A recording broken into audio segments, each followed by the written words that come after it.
이부 지구와 공생하기. 모순과 다른 받아들이기. 두 아들을 둔 어머니가 있었다. 한 아들은 집신을 팔고 다른 아들은 남학신을 팔아 생계를 유지했다. 두 아들의 생업이 상반되는 날씨에 의존하다 보니 어머니는 비가 오면 집신을 파는 큰아들을 걱정하고 해가 나면 남학신을 파는 작은 아들을 걱정했다. 두 사람만 되어도 걱정이 끊이질 않는데 걱정할 대상이 10명, 100명이 되고 수천, 수만 명이 되면 어떻게 할 것인가? 하물며 그 대상이 온 세상이라면 개인과 집단이 가진 각각의 관심과 목표, 이해관계를 무슨 수로 조정해서 조화와 균형을 이룰 것인가? 세계는 팬데믹의 충격에서 완전히 벗어나지도 못한 상태에서 전쟁의 충격으로 다시 비틀거렸다. 전투는 우크라이나에서 일어나고 있지만 거의 전 세계가 직간접적으로 이 전쟁에 연루되었다. 경제 제재와 물류 시스템의 교란으로 모두가 그 영향력을 실감하고 있다. 이러한 상황은 우리에게 두 가지 사실을 분명하게 보여준다. 첫째는 팬데믹을 통해 확인한 것처럼 우리가 서로 분리할 수 없이 연결되어 있다는 것이다. 둘째는 그런데도 여전히 인류 사회를 지배하는 것은 분리, 경쟁, 지배의 패러다임이라는 것이다. 분리, 경쟁, 지배의 패러다임 밑바닥에는 나는 세상과 분리되어 있다는 인식이 자리하고 있다. 우리가 흔히 에고라 부르는 것이다. 이러한 인식은 각자의 의식 속에 있지만 그 뿌리는 개인적인 삶으로 가늠하지 못할 만큼 깊고 오래되었다. 이것이야말로 인류 역사를 관통해온 만악의 근원이자 만병의 뿌리라 할 수 있을 것이다. 규칙을 어기고 다른 사람을 해하면서까지 자신의 이익을 추구하는 모든 범죄 행위가 여기에서 비롯된다. 모든 병의 원인이라는 스트레스도 외부의 변화를 나에 대한 위협으로 여기는 데서 시작된다. 개인의 사회적 성숙도를 판단하는 일반적인 척도 중 하나가 갈등 해결 능력이다. 대화와 타협을 통해 서로의 이익을 보호하는 방식으로 갈등을 조정하고 해결할 수 있는가? 소리를 지르고 주먹질하는가? 이것이 성숙과 미성숙 혹은 어른과 철부지를 구분하는 하나의 기준이다. 해결 능력이 어떤 수준이냐에 따라 개인에게 주어지는 지위와 역할, 책임이 달라진다. 갈등을 폭력적인 방식으로 해결하는 사람이나 집단에 큰 힘을 준다면 모두에게 큰 위험을 초래하기 때문이다. 개인뿐만 아니라 큰 집단, 국가도 마찬가지이다. 개인과 집단의 에고를 어떻게 다루고 갈등을 어떻게 해결하는지는 더 이상 당사자들만의 문제가 아니다. 에고가 집단화하고 큰 집단의 이해관계가 충돌하면서 이러한 갈등은 점점 인류 존립 차원의 문제가 되어가고 있다.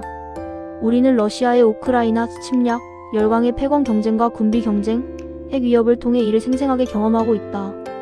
갈등을 해결하고 조화롭게 더불어 사는 것은 이루어지면 좋은 희망사항이 아니라 필수 불가결한 생존 조건이다. 분리는 착각이다.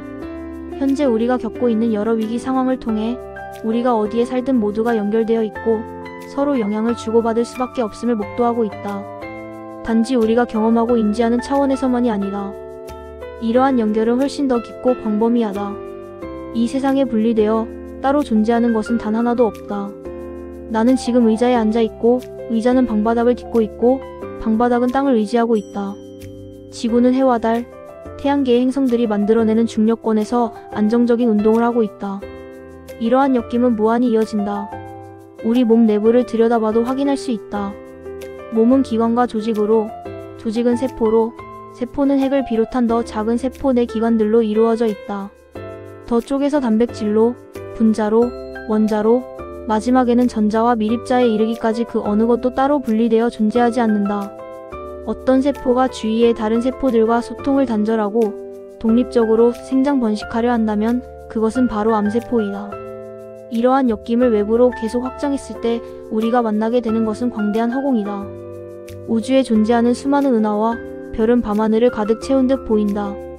하지만 그들은 광대한 허공의 빛의 속도로 몇만 년, 몇백만 년을 가도 닿지 못할 만큼 멀리 떨어져 있다. 물질 내부로 들어가도 마찬가지이다.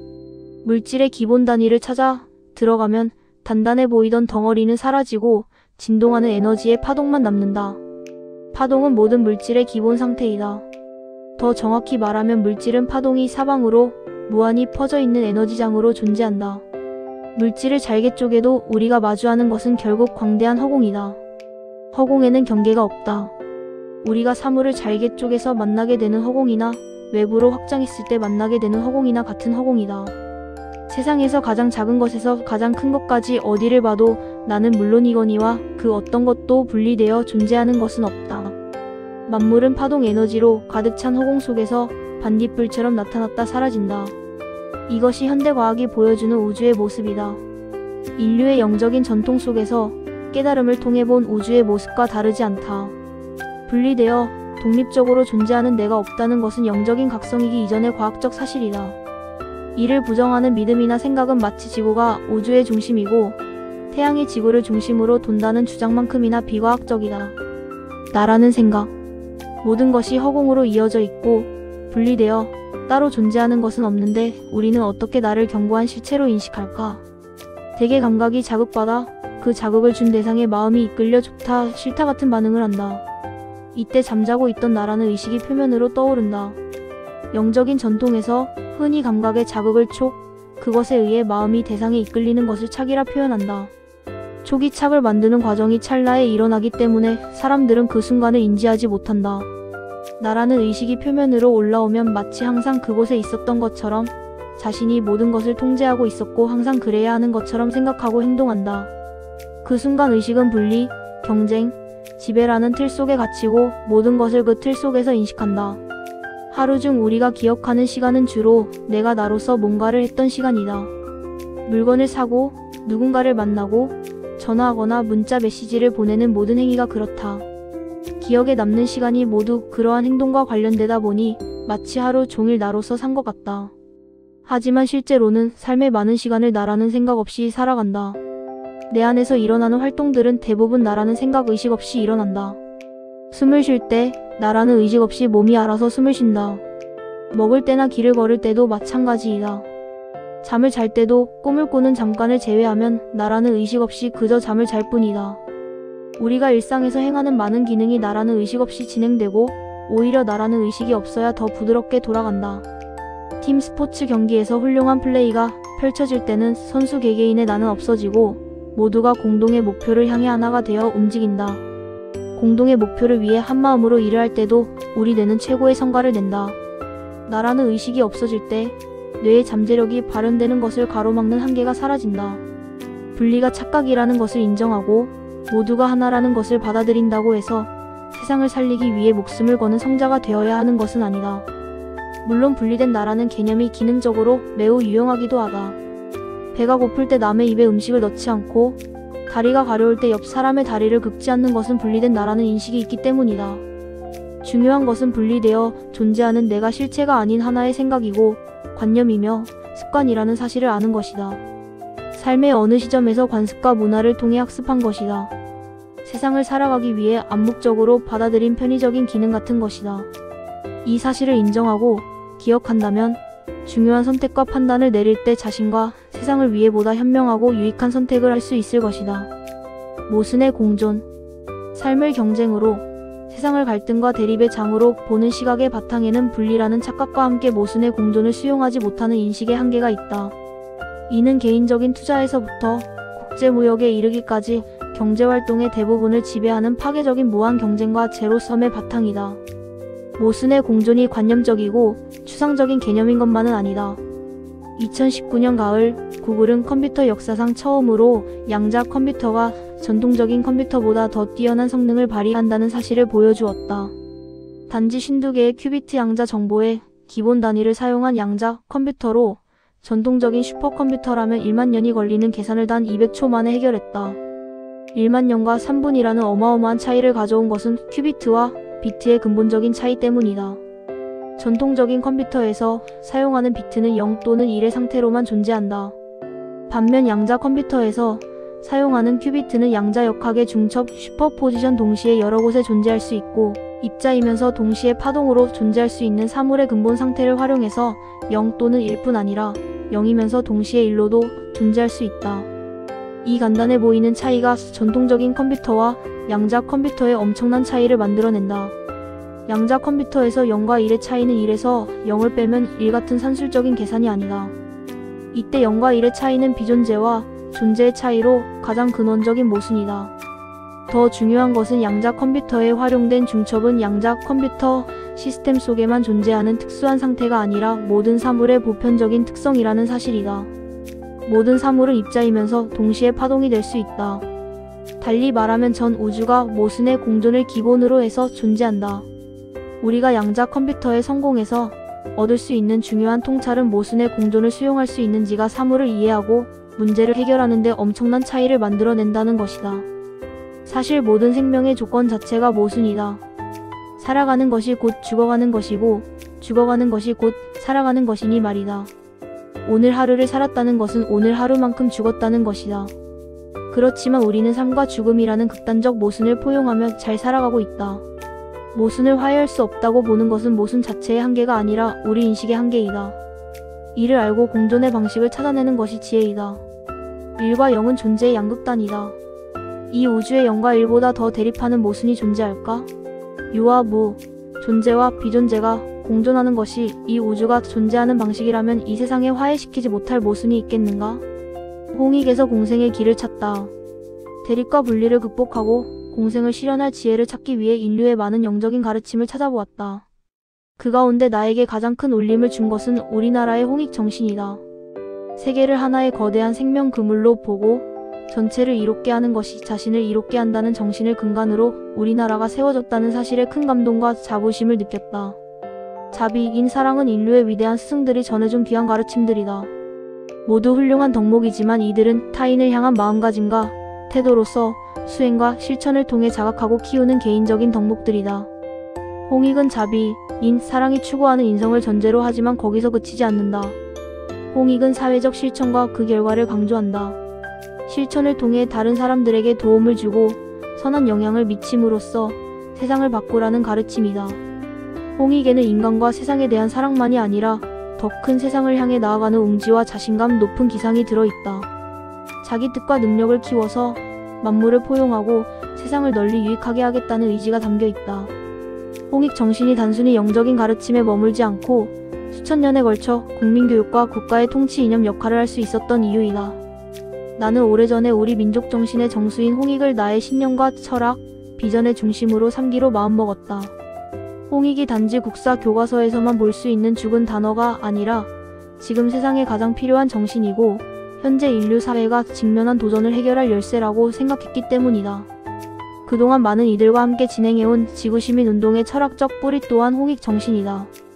홍익은 단지 내 나라만 잘 살자는 것이 아니라 모두를 널리 이롭게 하자는 세계가 함께 공유할 수 있는 공생의 정신이다.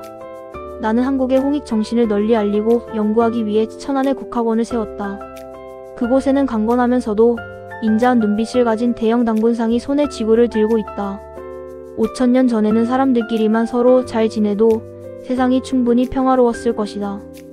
그러나 이제는 사람과 다른 모든 생명체, 사람과 자연환경과의 건강한 관계를 회복하지 않고서는 사람의 생존 자체가 불가능한 상황이 되었다. 널리 이롭게 해야 할 대상이 인간 세계만이 아니라 지구 전체로 확장된 것이다. 이제는 공생하는 것이 홍익하는 것이다. 당군상의 손에 올려진 지구는 이러한 정신을 표현하기 위함이다. 홍익을 실천하기 위해서는 큰 사랑과 웅지만이 아니라 크고 밝은 지혜가 필요하다. 한 사람을 이롭게 하기도 쉽지는 않지만 그래도 마음먹으면 할 수 있는 일이다. 그러나 대상이 둘이 되면 사정이 달라진다. 만약에 서로 이해가 충돌한다면 어떻게 두 사람을 이롭게 할 수 있을까? 앞에서 소개했던 집신 장수와 남학신 장수를 두 아들로 둔 어머니의 난감한 처지는 단지 속담 속 이야기가 아니다. 삶의 모든 영역에서 우리가 일상적으로 경험하는 문제이다. 두 개인만이 아니라 큰 집단들이 서로 상충하는 이해관계에 엮여 있다면 갈등과 대립을 어디서부터 풀어나가야 할까? 그 해결의 실마리는 이 세상에 존재하는 모든 다양성의 공존의 권리를 인정하는 것이다. 세상에는 나와 다른 생각, 다른 생활 습관, 다른 피부색, 다른 취향, 다른 정치적 신념을 가진 수많은 사람이 존재한다. 그 사람들에게 더도 말고 덜도 말고 내가 가진 정도의 권리가 있음을 인정하는 것, 그것이 이 문제를 푸는 열쇠이다. 원수를 사랑하고 맞지 않은 다른 쪽 뺨까지 내어주기는 어렵더라도 누구나 피부색이나 국적, 종교적 신념에 상관없이 나와 같이 세상에 존재할 권리를 가지고 있다는 사실은 받아들일 수 있다. 그러한 권리를 인정하고 존중하는 것이 양심과 상식을 가진 사람의 기본 책임이고 의무이다. 이러한 생각의 전환만으로도 우리는 세계를 지금보다 평화롭고 건강하고 지속 가능하게 만들 수 있다. 그동안 진화의 역사를 살펴봐도 공생하지 못하는 생명은 지속하지 못한다는 것을 알 수 있다. 모순의 공존을 인정하지 않을 때 나와 다른 것은 악이고 제거 대상이 된다. 서로 다른 것, 대립하고 모순되는 것을 받아들이지 못하면 세상에는 갈등과 폭력이 넘치게 된다. 이스라엘과 팔레스타인의 분쟁, 중국과 미국의 패권 경쟁, 남북한의 문제도 마찬가지이다. 주식, 부동산, 외환 등 대부분의 투자 활동을 관통하는 제로섬의 원칙 또한 같은 인식에 뿌리를 두고 있다. 분열과 갈등, 적대적 대립과 모순의 상황을 승자와 패자 어느 쪽에도 상처가 되지 않도록 평화와 공존으로 해결할 수 있어야 한다. 편을 가르는 리더십, 적을 만들어 내 편을 모으는 갈등의 리더십으로는 지금 지구와 인류에게 필요한 변화를 이끌어낼 수 없다. 세상을 바꾸고 살리는 일이 나와 반대되는 생각을 하는 사람들과 싸워서 이겨야만 가능하다고 믿는 것은 우리의 관념이다. 차이를 모순으로밖에 보지 못하고 모순을 극복하는 방법으로는 투쟁과 승패밖에 모르는 구시대적 관념이다. 모순의 공존을 받아들일 수 있는 포용력과 유연함, 지혜가 있어야 한다. 모순의 공존을 받아들일 때 모순되어 보이는 것이 공존할 수 있는 세상, 다른 사람을 긍정하고 이해하는 열린 세상이 된다. 우리 뇌는 모순되는 것을 받아들일 수 있다. 뇌는 양립할 수 없을 것처럼 보이는 가치와 현상들을 수용하고 조화시킬 수 있을 만큼 용량이 크다. 모순은 내가 이기기 위해 반드시 다른 쪽을 패배시켜야 하는 상황이 아니라 우리에게 더 지혜로운 답, 모두에게 유익한 더 나은 답을 찾기 위한 도전이고 기회이다. 한문화학원 일지 이승원 이사장과 스티브 김의 저서 공생의 기술 중에서